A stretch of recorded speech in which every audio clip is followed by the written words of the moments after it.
8 divided by 2 gives us 4. And 2 times 4 is just 8. So 8 divided by this. 8 divided by 8 gives us 1. But this answer is not correct.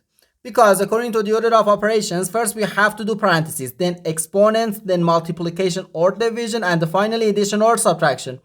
Remember that multiplication and division have equal priority and we have to work from left to right. And the same applies to addition and subtraction. In this expression, we have one division, one multiplication, and one parenthesis. Inside this parenthesis, we have one division.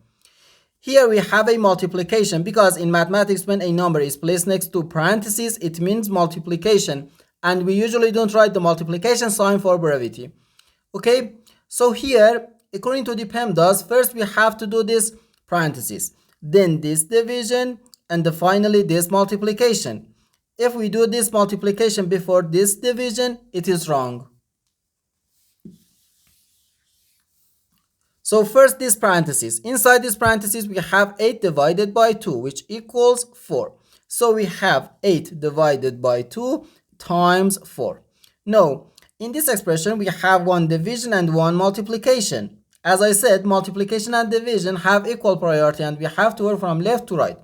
So here, we work from left to right. First, we have to do this division. 8 divided by 2 gives us 4. So we have 4 times 4, which equals 16. And this is our final answer to this problem. The correct answer is 16.